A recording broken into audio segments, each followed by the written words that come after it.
all the support that you've shown us over the last 32 years. We obviously have grown from strength to strength, from being a very, very small temple to being something that's much larger now.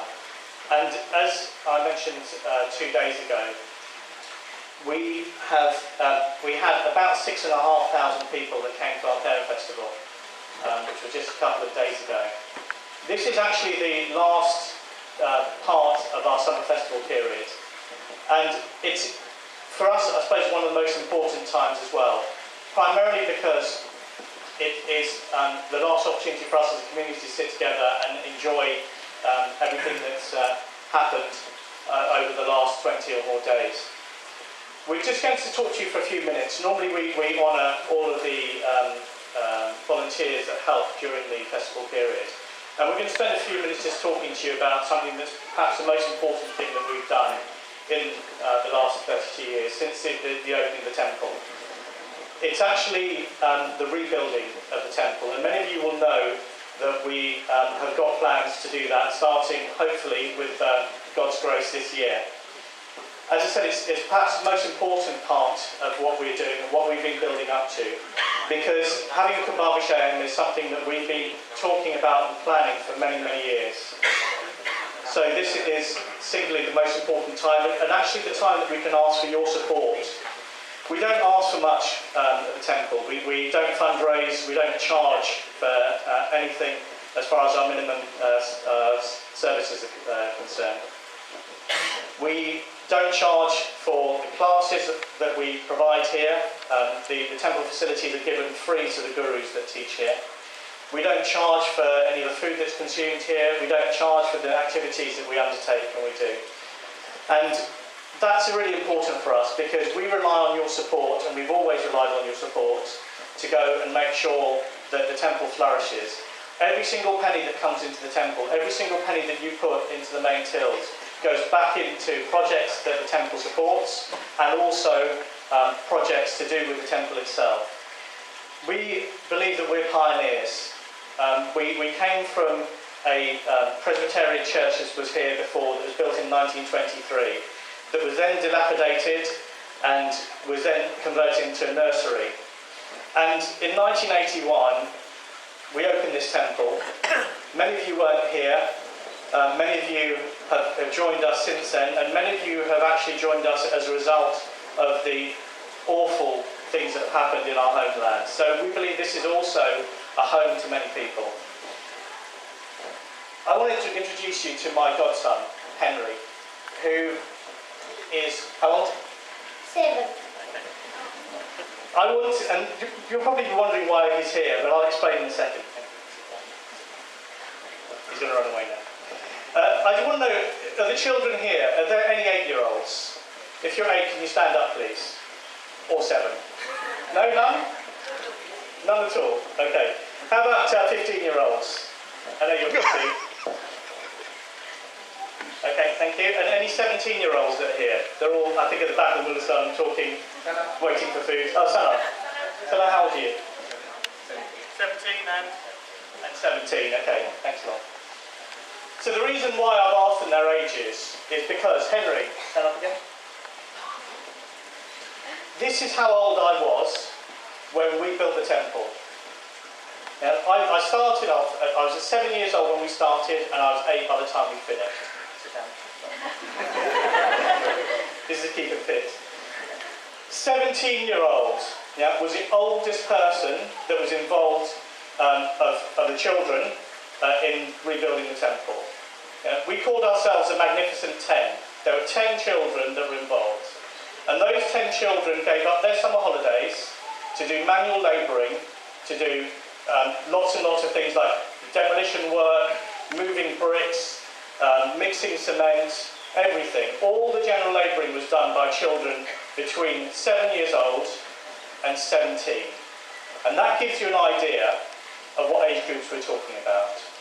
When I was 7, I could lift, as I said the other night, 25 bricks in a wheelbarrow. Now, I probably can't do that at the moment anymore.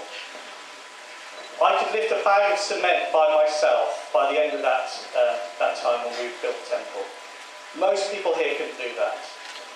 And that's what it did to us. It made us focus on the things that were important, and the only thing that was important to us was building this temple, this place of worship. So now you know why I believe that this is our home. So this year when we start, we will not be asking 7-year-olds, and we won't be asking 17-year-olds necessarily to help us doing the manual labour. But what we will be asking them to do is what some of them did on Clare Festival. They collected and helped us raise money. We have a long way to go. We're trying to raise around about £700,000 for the first phase of the temple. Yeah? And very much more money for the next 2 phases. And as I said, we divided into 3 simple phases. Phase 1 is to do with refurbishing the inside of the temple. Phase 2 and Phase 3 are to do with the other areas of the temple. Building over the Sai Mandir, extending the hall, Dharam Hall, forwards and also up. And that's all about providing better quality facilities to the temple, to the students that come here. I want to give you some other facts and figures, again, that are very basic.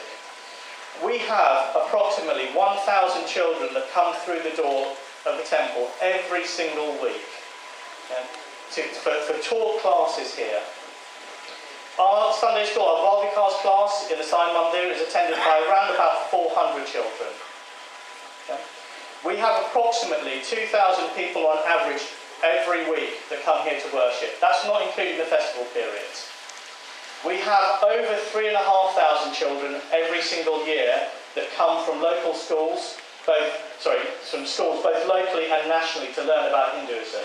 And that hasn't actually changed pretty well since we started the temple. We were the first registered and known temple acknowledged by the Inner London Education Authority. So we've been putting that back into the community. These are some of the things that you don't hear about. Over 500 units of blood were donated last year from people that come to the temple. And also the other huge activities. We maintain the gardens at the local police station. That's the reason why our relationships are so good with them. We provide support and counselling, both mental health counselling and also post-traumatic stress counselling here in the temple, and not a lot of people know that.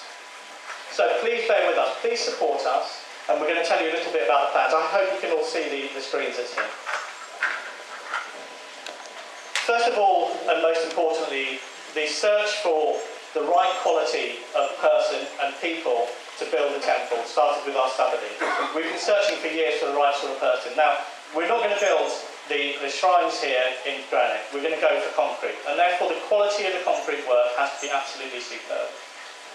So we found a Sabadi who has undertaken a lot of work in Puttaparthi, and a lot of you will know that we are so closely linked with the Sai organisation, although this part of the temple is different. So this Sabadi has actually done a lot of work in Puttaparthi, and we know the quality of their workmanship is excellent.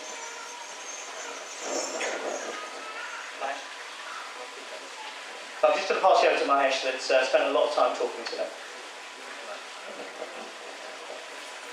But not only that he has done work in Puttaparthi, is also their team has been abroad. This is an example of their work in Uganda. So this is some work that they have done. This temple certainly will be a challenge for them because they are used to starting with a plain floor and building a temple up.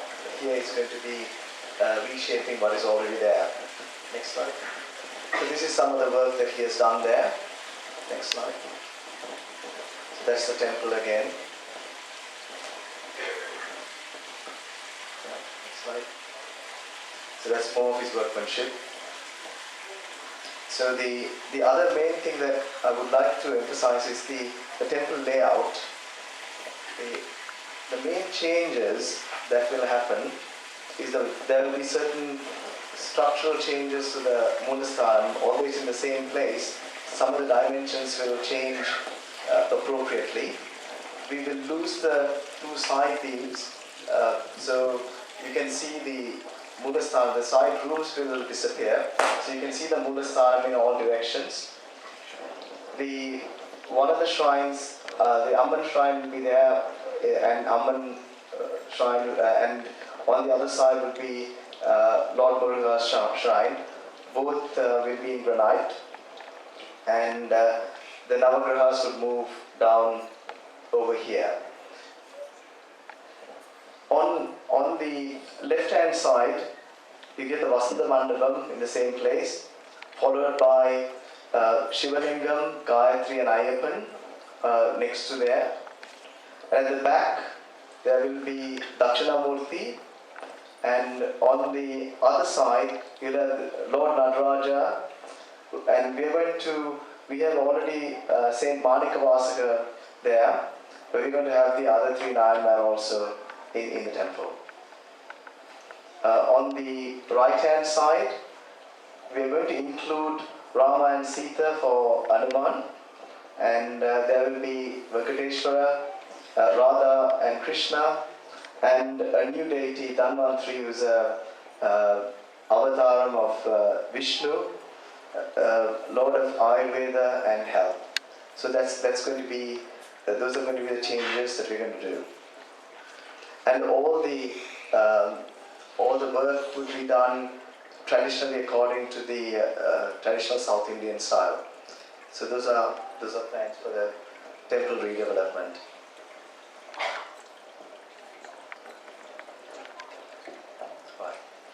So what you see is, what you're going to see about is the Moolasthana. That's the front and the back view of the Moolasthana. And that will be the Vasanta Mandapam.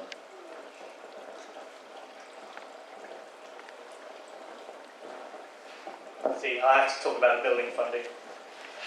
So, we have already been approached by quite a few people that would want to sponsor certain aspects of the temple. And what we did was we actually allowed specific shrines to be sponsored by various people, but we've also held quite a few items back. And the primary thing that we thought we would do is actually hold a Moolasthana. Now, quite often in other places, one or two people will support that. We decided that wasn't the case, because that's not what the temple's about. So we want everybody to participate. We've divided the Moolasthana into different types of blocks, and a lot of you will be aware of the figure £501. £501 is actually the lower part of the Moolasthana. Each block is approximately 3 individual bricks high by 1 brick wide. And in addition to those blocks, which are the ones in red, which you'll also see on the main notice board outside, there are sections of the pillars as well. And those are priced at £700. Now, we know that this is a lot of money for you.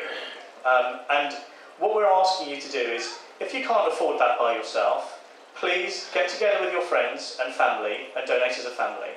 Yeah? We need you to go and support this. Now, this is a once-in-a-lifetime opportunity. 32 years it's been since we actually went and opened the temple. And it may be another 32 years, it may be more, before we go and do this again. So this is an opportunity for you to participate. As I said the other day, I know which of those bricks on that Moolasthana that I put down myself. Yeah? And I'd like to think that you all will remember that when you actually get older, and for you to hand down to your relatives. Because this is about future generations of children and the future generations of our community within the UK. This is an example of the quality of the workmanship that we're trying to achieve. We're not going to paint the Moolasthana or any of the shrines in multiple colours. This whole temple has always been about simplicity and beauty. And one might argue that in 1981 the bricks that you see there were beautiful, but they were definitely simple. And we didn't have the opportunity in 1981 to have the craftsmen that we have back home in Sri Lanka and India to come and build these for us. So those were all done by local bricklayers, local craftsmen in their time.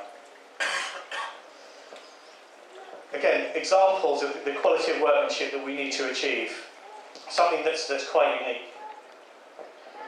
And on the Moolasthana itself, there are different parts that, again, are available for people to sponsor. A lot of these have now, people have now committed to them. But on each side, there'll be a Ganesha sculpture.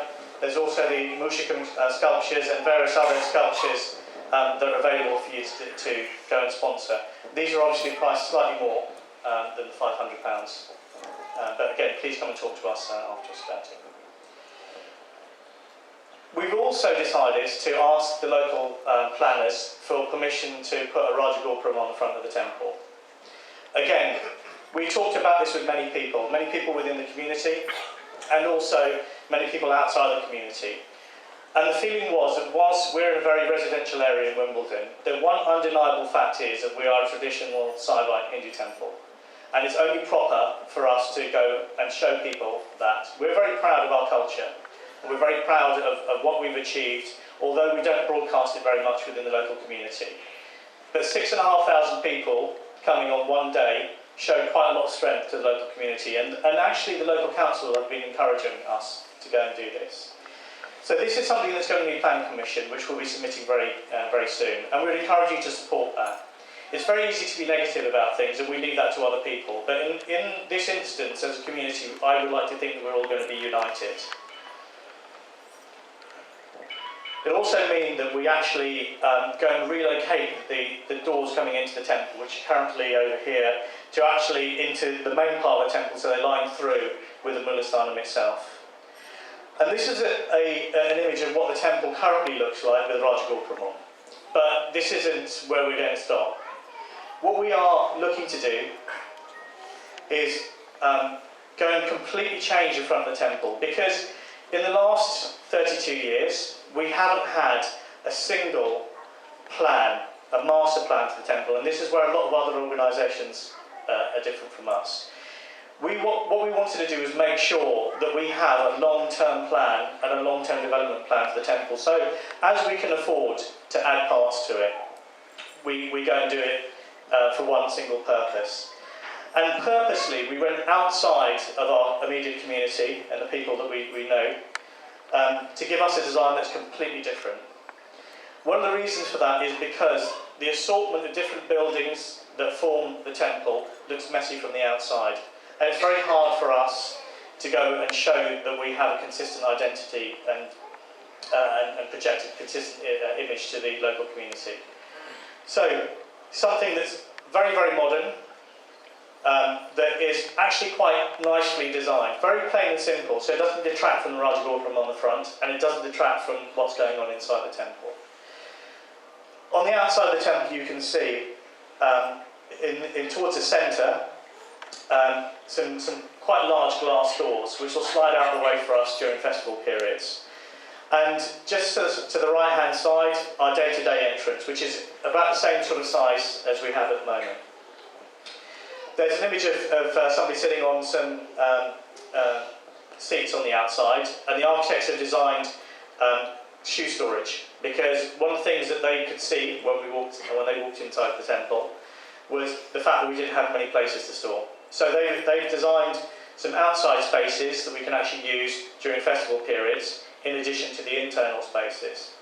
As I said, there's an extension at the first floor level, and if you look again on the outside, on the first floor level, it looks quite ornate, but that's actually quite simple, what we call cladding that's put on the outside, just to give a different texture so that it isn't a boring public building, something that's more exciting. The car park area will be changed fundamentally as well, to allow us to park more cars, and the width of the spaces will be similar to the spaces that you see in a local supermarket, so hopefully everyone will be able to use those properly. Also, enhancing the space and accessibility for people with disabilities, and again, that's become more and more important, not only to members of the general public, but also within our community, as we all get older, and also as our community grows. So, we'll be asking for planning permission to put a lift on the inside of the temple, so it means that people can go upstairs to the new spaces that will be created. And those will be primarily to focus on educational activities, to allow more space for the Tamil school and for all the talk classes here, a better quality of environment, so new ventilation systems within the temple, new electrics within the temple, new kitchen space within the temple, somewhere where we can actually cook food here in a traditional way. And other spaces outside in the back garden, bike parking facilities for people that like to use them.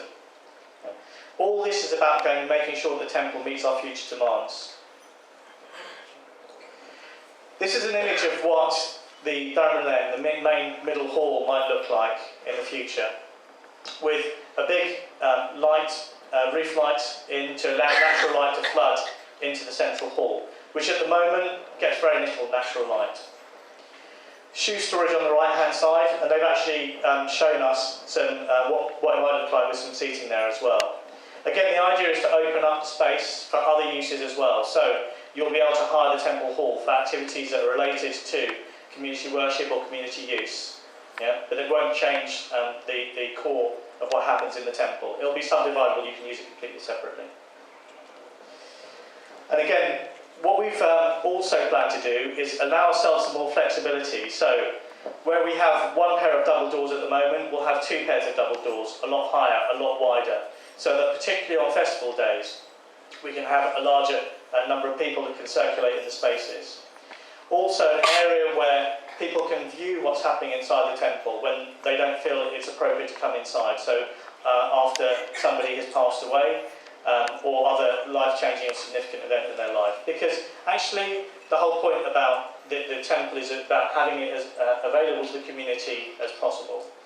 So that means that people can come and feel included in worship even though they may not walk onto the consecrated spaces. And also, we're going to make use of the Sai Mandir in a more flexible way as well. Because on particularly busy days for the temple, the Sai Mandir isn't particularly well used. So we're designing in sliding partitions which allow us to go and reduce the overall space of the Sai Mandir on those busy days to approximately 1/3 of the space that is at the moment, and the altar will move to the other side, will move opposite towards the back, which is where we originally had it. And that will allow a greater number of people to come into the temple, make use of the space, but also the people that go to the Sai Mandir and worship will be able to do that in peace, because the partitions that we can pull across will be sound insulated. So again, much more about flexibility, much more about making the environment here better for worship and also better for teaching. And these are the primary things that we want to do. Increase the quality of the environment that we have for worship, increase the flexibility so that we can deal with large crowd volumes, yeah? And also increase the comfort level, so underfloor heating, better air conditioning. So all of these other things that we would normally worry about and distractions to our worship disappear. Yeah? And you can concentrate on doing the one thing that you want to do when you come here, which is worship Lord Ghanapathy. I would ask you, as I said, please support us in this. We don't ask so much, but please support us in this.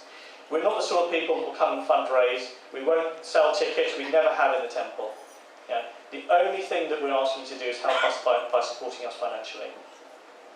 Thank you so much again for everything that you've done for us and all the support you've shown us. The temple is changing and it'll change beyond belief. You may not realise it now, but as I said, if the plans go well, with Lord Ghanapathy's grace, this will be the last time you'll be sitting in a temple environment like this for a Thiruvula. It'll be completely different next time we celebrate. I hope that you'll join us in doing that, and I hope we'll achieve that very soon. Thank you once again.